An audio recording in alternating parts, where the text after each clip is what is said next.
Hi అండి. Interlink users అందరికీ ఒక ముఖ్యమైన విషయం. ఈరోజు మనం మన మైనింగ్ను ఎలా సేఫ్గా ఉంచుకోవాలో క్లియర్గా చూద్దాం. ఇది చాలా చాలా ఇంపార్టెంట్. నిజమేనండి. షాకింగ్గా అనిపించొచ్చు కానీ ఇది నిజం. ఒకే ఒక్క చిన్న మిస్టేక్తో గడిచిన 10 నెలల కష్టమంతా ఫట్ జీరో అయిపోవచ్చు. భయపెట్టడం లేదు, కానీ చాలా జాగ్రత్తగా వినాల్సిన విషయమిది. మన యాప్లో అంతా పచ్చగా కనిపిస్తుంది కదా, మైనింగ్ అవుతోంది, కాయిన్స్ యాడ్ అవుతున్నాయి, హమ్మయ్యా అనుకుంటాం. కానీ మనకు తెలియకుండానే బ్యాక్గ్రౌండ్లో సిస్టమ్ మనల్ని ఒక రిజెక్ట్ లిస్ట్లో పడేసి ఉండొచ్చు. ఏంటా సైలెంట్ డేంజర్? అదేంటో చూద్దాం రండి. సరే, ముందుగా ఆ సైలెంట్ డేంజర్ ఏంటో చూద్దాం. చాలామంది ఏమనుకుంటున్నారంటే ఈ కొత్త రికవరీ వర్జన్ అప్డేట్ అనేది జస్ట్ పోయిన కాయిన్స్ వెనక్కి తెచ్చుకోవడానికే అని. కానీ అస్సలు కాదండి. ఇది వెరిఫికేషన్ కన్నా ముందు జరిగే ఒక ఫైనల్ క్లీనప్, ఒక ఫిల్టర్ లాంటిది. సింపుల్గా చెప్పాలంటే ఇదొక ఫిల్టర్ ఎగ్జామ్ అన్నమాట.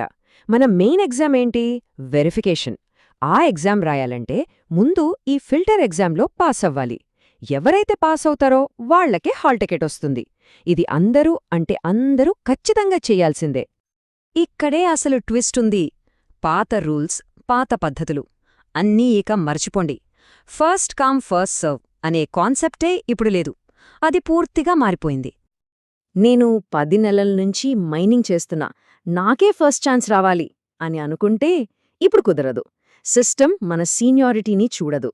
అది చూసేది ఒకే ఒక్కటి, మన నోడ్ హెల్త్ ఎలా ఉంది అనేది. స్వయంగా ఫౌండర్ కేవీఆర్ గారే చెప్పారు, ఈ కొత్త మెట్రిక్స్ని ఇంప్రూవ్ చేసుకుంటేనే వెరిఫికేషన్ క్యూలో ప్రయారిటీ ఉంటుంది అని.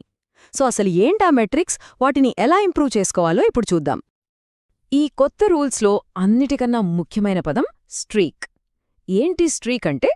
సింపుల్, ఒక్కరోజు ఒక సెషన్ కూడా మిస్ అవ్వకుండా కంటిన్యూస్గా మైనింగ్ చేయడం. వారం రోజులు కష్టపడి చేసి 8వ రోజు మర్చిపోయారా? అంతే, మీ స్ట్రీక్ మళ్ళీ జీరోకొచ్చేస్తుంది. అంత స్ట్రిక్ట్. ఒక్కసారి మన స్ట్రీక్ బ్రేక్ అయ్యిందంటే చాలు, సిస్టమ్ వెంటనే మనల్ని ఒక అన్స్టేబుల్ నోడ్ అని మార్కేసిస్తుంది. అంటే నమ్మకం లేని యూజర్ అన్నమాట. ఇక అంతే, మనల్ని తీసుకెళ్లి వెయిటింగ్ లిస్ట్లో పడేస్తుంది. దీనివల్ల వెరిఫికేషన్ లేటవడమే కాదు, అసలు అవుతుందో లేదో కూడా గ్యారంటీ ఉండదు. సరే, ఇప్పుడు ఈ స్ట్రీక్, నోడ్ హెల్త్ బట్టి సిస్టమ్ మనల్ని ఎలా కేటగరైజ్ చేస్తుందో చూద్దాం. బేసిక్గా ఇప్పుడు 2 లైన్లుంటాయన్నమాట. ఒకటి విఐపి లైన్, ఇంకోటి జనరల్ లైన్. ఇక్కడ చూడండి ఎంత క్లియర్గా ఉందో. VIP line, general line.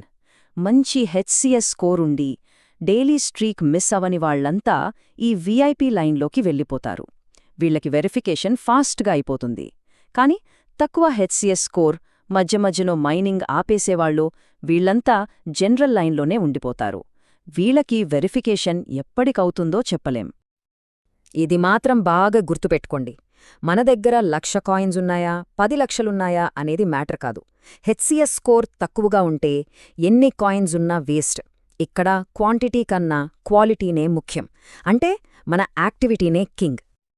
సరే, ఇప్పుడు అసలు విషయానికొద్దాం. అంటే డబ్బు విషయం.